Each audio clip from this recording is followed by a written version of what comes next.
10, 20, 30,000. అమ్మా అమ్మా అమ్మా, నేను 2 రబ్బర్ నెక్లెస్లు చేయించుకుంటానమ్మా. నీకు కాకపోతే ఎవరికే పిచ్చి తల్లి. ఈ వ్యవహారం అంతా సద్దుమడిగాక నీకు కావలసిన వెళ్ళి చేయించుకుంటూ దాన్ని త్వరగా దాచేయి. చెప్పు, ఎందుకు ఈ పని చేశావు? నా చెల్లెలు నీకేం ద్రోహం చేసినా నీ పని చేశావు. ఎందుకు దాని బ్రతుకు బుగ్గిపాలు చేశావు? చెప్పు. అంటే దీనికి అంతటికీ కారణం నేనేనంటారా? నువ్వే నువ్వే నువ్వే ముమ్మాటికి నువ్వే. మొదటి నుంచి నా చెల్లెలంటే నీకు అసూయ ద్వేషం. అందుకే ఆ రోజు దొంగతనం అంటకంటే దాన్ని ఇంట్లోంచి బయటికి తరిమేశావు. ఇవాళ ఈ లోకం నుంచి సాగనెప్పావు. నోటుకొచ్చినట్టు మాట్లాడకండి. బీరోలోంచి పెట్టి మీరేమన్నారు ఇచ్చాను, అంతే. ఇస్తే అందులో తెల్లకాయతలు ఎలా వచ్చాయి? నాకు తెలీదు. నీకు తెలియకుండా ఎవరైనా పెట్టానంటావా? అదే తెలీదు. సంధ్య, నా చెల్లెల్ని తప్పిన పాపం నిన్ను జీవితాంతం వెంటాడుతూ. ఆపండి. అసలు మీ చెల్లెల్ని నాశనం చేయడం వల్ల నాకు వచ్చే లాభం ఏమిటండి? నేను అలాంటి పని చేస్తానని ఎవరైనా చెప్పినా మీరైనా నమ్మారండి. నేనంటే మీకు అంత నీచమైన అభిప్రాయం ఉందన్నమాట. ఎవరో అన్న మాటలు పట్టుకుని నా మీద విచ్చుపడతారా? ఏ మీ చెల్లెల మీద కన్నవారి మీద ప్రేమ ఉంటే పెంచుకోండి, వాళ్ళని నెత్తికెక్కించుకుని ఊరేగండి. అంతేగాని కట్టుకున్న భార్య మీద అభండాలు వేసే హక్కు మీకు లేదు. చేసిన పని సమర్థించుకుంటున్నావా? తప్పు చేయనప్పుడు తల వంచాల్సిన అవసరం లేదంటున్నాను. అంటే ఈ జరిగిన అనర్థానికి సంబంధం లేదు లేదు లేదు. నువ్వు మనిషివి కాదు, రాక్షసి. నీ మొహం చూస్తే పాపం. చూడండి, నేనే మీ చేతి కింద నీళ్లు తాగి బ్రతకడం లేదు. మీరే నాకు అన్నం పెట్టి పోషించక్కర్లేదు. నా మొహం చూడపోతే గడవండి మీకు. ఆగండి.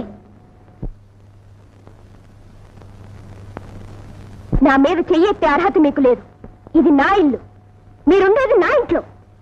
ఓహో, అలాగే. అయితే నీ ఇంట్లో నువ్వే ఉండు, ఇక్కడ ఒక క్షణం కూడా ఉండు.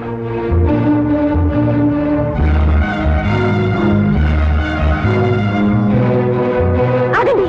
బాబులు ఎక్కడ తీసుకెళ్తున్నారు?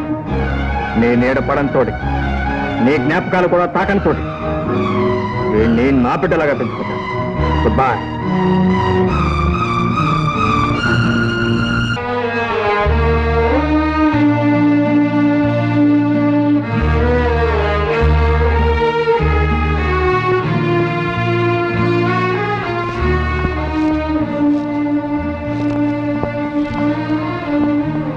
బాబు,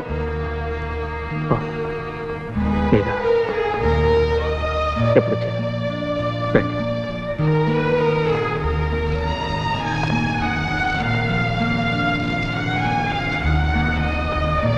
అంతా విన్నాను బాబు.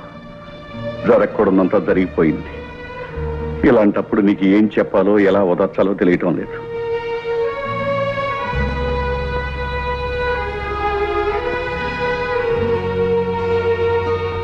ఈ ఆరోగ్యం ఎలా ఉంది? నా ఆరోగ్యానికేం బాబు, నిండుగా 100 ఏళ్లు బ్రతకవలసిన బిడ్డ వెళ్ళిపోయింది. ఈ పాపిష్టి ప్రాణం ఇంకా ఈ బొందుని పట్టుకు వేలాడుతోంది. నాలాంటి వాడు ఉన్నా ఒకటి, పోయినా ఒకటి. మాంగారు, సంచ విషయంలో నేను నాకంతా తెలుసు బాబు. అందుకే ఏమీ మాట్లాడలేకపోతున్నాను. నీలాంటి మనిషి అల్లుడైనందుకు ఆనాడు గర్వపడ్డాను. అలాంటి మనిషి నా కూతురైనందుకు ఈనాడు సిగ్గుపడుతున్నాను.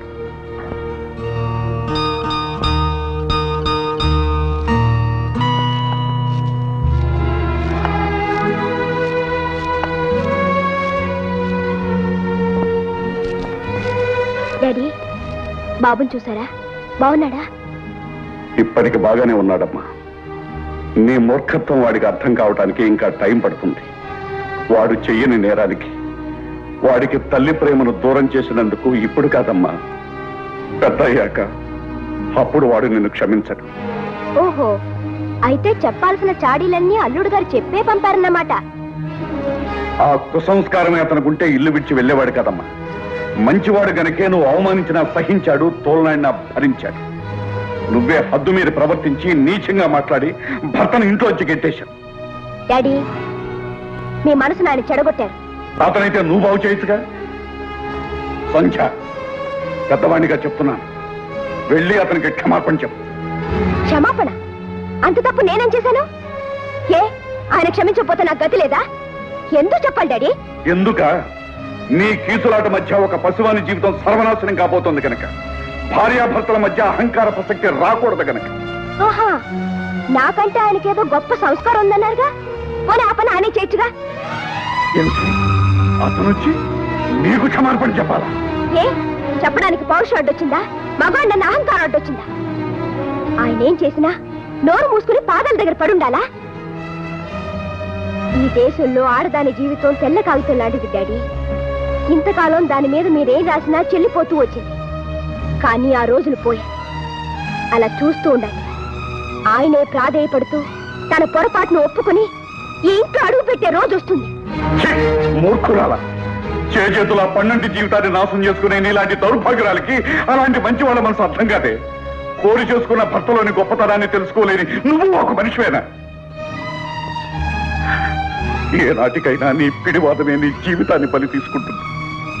నీ బతుకిక బాగుపడదు. మీరేమనుకున్నా నాకేం విచారం లేదు డాడీ. నేను పొరపాటు చేయలేదనడానికి నా ఆత్మే సాక్ష్యం.